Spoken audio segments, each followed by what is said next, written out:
What it do, people? You know what it is, and you know what it sounds like.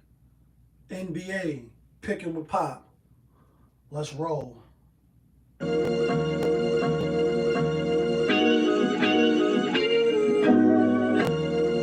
so soulful. Yeah, great fire.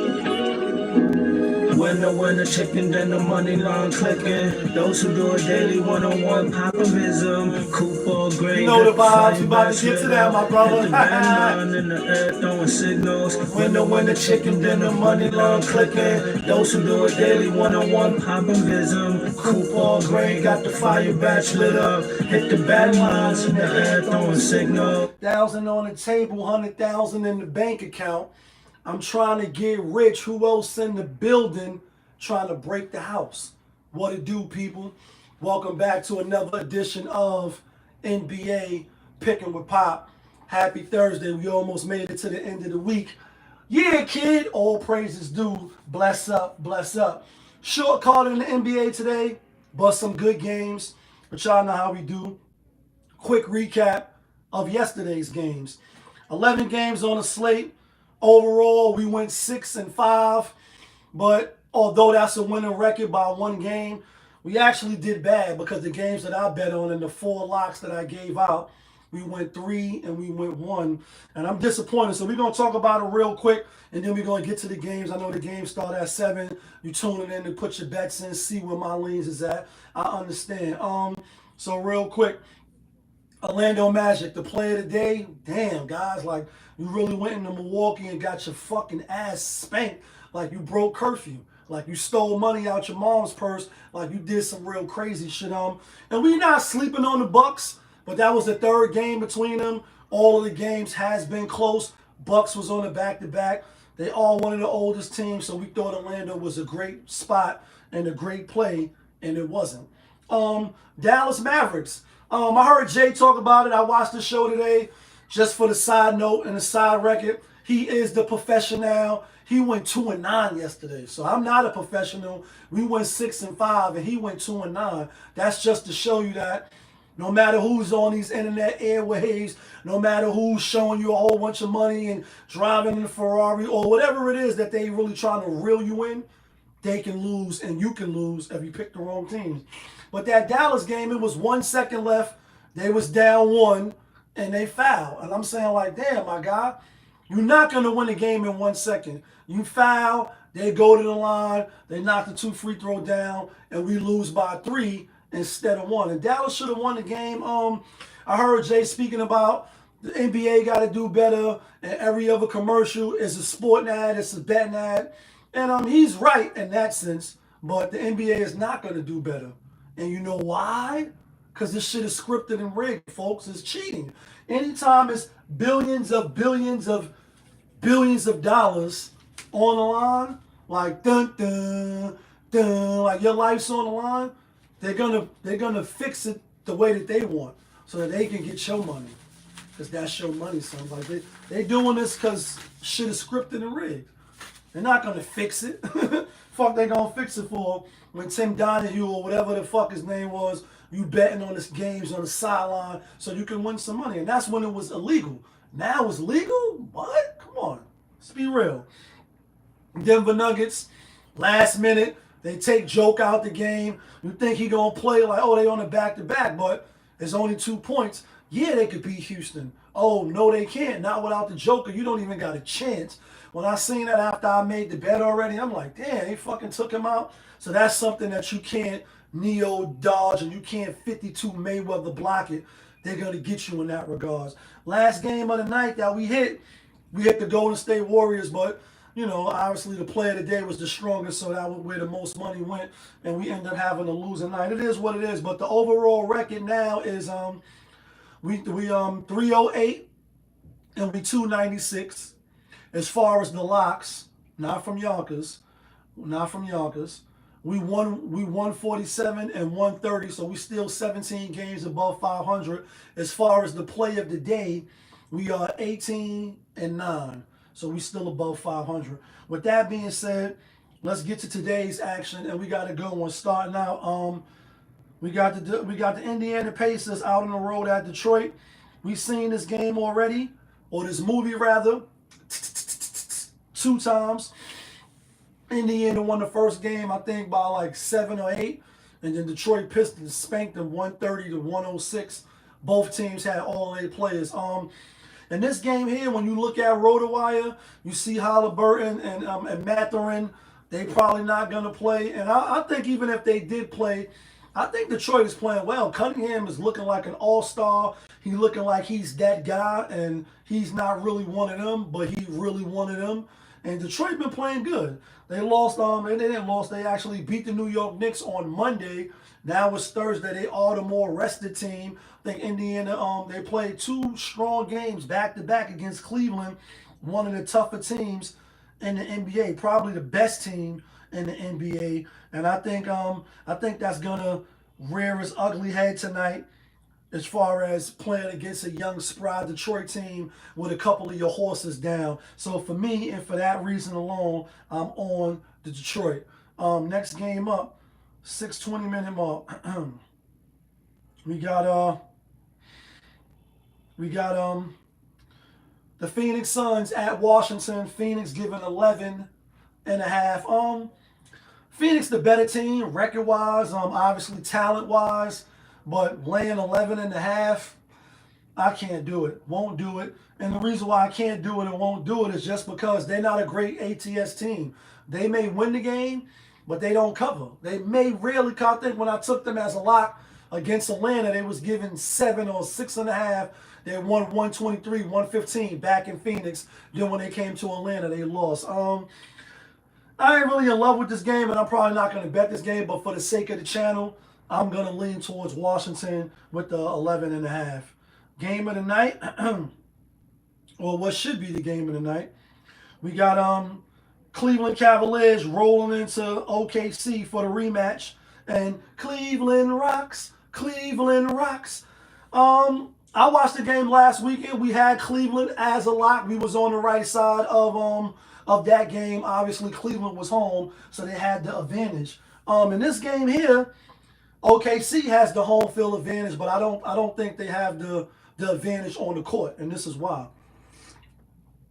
Hollistein is not playing. Obviously, we know home check been out, but when you go look at the box score of the last game, and I did, but I'm going to just do it real quick again. Hollistein, I believe, had 11, 18, and 5, something like that. Let's take a quick look again. 18, 11, and 8. He almost fucked around and caught a triple-double. And a lot of them was passes, SA driving in, then dishing the ball, and him shooting the floater. The Knicks could definitely use him right now, and I'm mad that the Knicks lost out on him because he is a good player. He's definitely a good role player. OKC could go small ball. They don't really need him, but he did have a hell of a game. And then when you look at the backup, Jalen Williams, they got him as the center tonight. I just don't see him banging with Allen and Mobley. And I think Cleveland come in and beat him again. I honestly do. I know everybody going to be on OKC for the revenge factor, and that is a strong factor in the NBA, especially when teams is on the East and they on the West. Like when the East is in the house, oh my God, or they on the West side and you only see each other twice a year. And oh, by the way, y'all both one of the best teams. So yeah, OKC want to come in like, yo, we going to get the revenge. And Cleveland definitely, I know they coming in there with the fact that, oh, these is the best niggas in the West. Well, we're going to beat them again. And I think they do beat them again. But mostly that's because Hollistein, even though he just got there with no real big men, they could go small, but I don't think that's going to bowl well because I think Cleveland will give the ball to Mobley. And you look at the box score in that game. In fact, down at Allen, he was the high man for them. He had 25, so they're not going to go away from that. Mobley, the second high man, 21, 10, and 7. Allen even had 12 and 6. So they getting rebounds, dishing the ball. I think they come in and they spank him again. You know what I mean? It was a great game last time. I think Cleveland comes in to win again. Most people is on OKC, 51% minus the 2, 70% money line. I'm going with Cleveland. The plus money for Cleveland, plus 118. It's not really a lot to get the juices going. So you might as well just take the 2 points, like I'm going to take the 2 points. Next game up, 10-minute mark, 10-15 mark rather. We got the LA Clippers out on the road at Portland. Clippers giving 7. No Kawhi Leonard tonight. Portland coming off that loss to who they lost to? They lost to Brooklyn, lost to Miami at home, and lost to Dallas. And they're on a 3-game losing streak. They did play each other before. I think Clippers got them 127, 105, something around there. And even though they're on the back-to-back, I like the Clippers again. Clippers is playing good. I think they got a little pause, unfortunately, because of the wildfires and stuff like that out there in LA. Kind of rejuvenated some teams and not so much other teams. I like the Clippers, though. I ain't going to overcomplicate it. Will I be surprised if Portland put up a little more fight than most people think? Yeah, I wouldn't be surprised. But I think Clippers can come in, and I think they should win. Last game of the night, 11-15 mark. We got the Houston Rockets. Houston, we have a problem out on the road at Sacramento. Sacramento coming off the loss to who they lost to, and we had them losing to the Bucks. But they haven't played since Tuesday.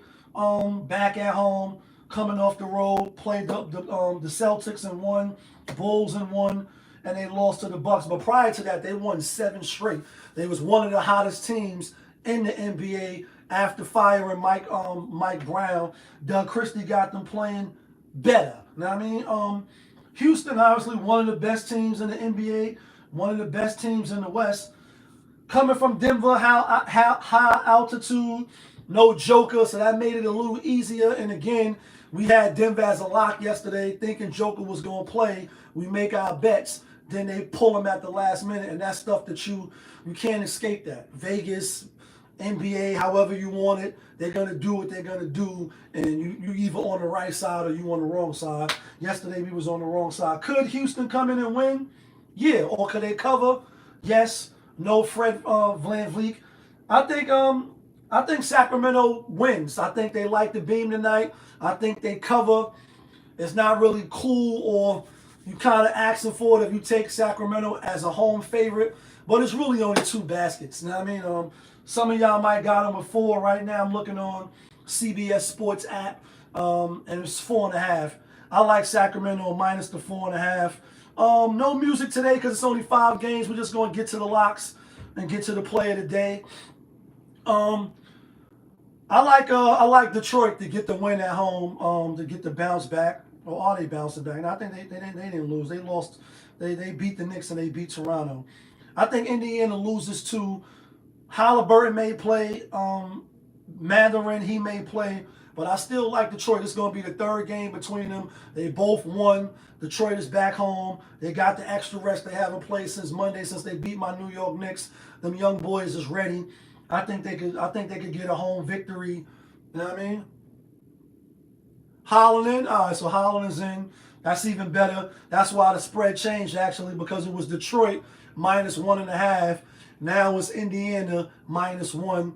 And the public is on Indiana, 59%.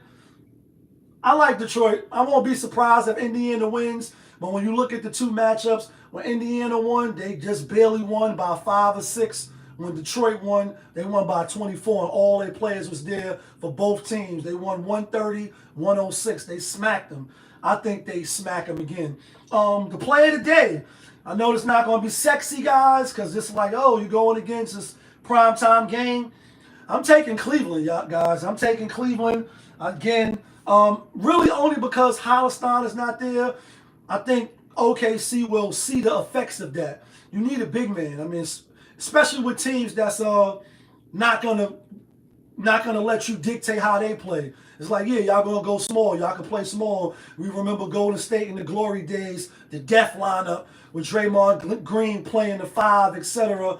And teams, they don't know what to do. Plus, you got 2 of the greatest shooters in the history of the NBA. So you picking your poison. I don't think Cleveland come in, they see OKC playing small ball, and they take Allen out. They taking Mobley out and putting LeVert in, putting other players in to try to match up. I think they keep their big guys in, get the rebounds, and I think they come in and they win. That's what I'm sticking with. That's what I'm rolling with.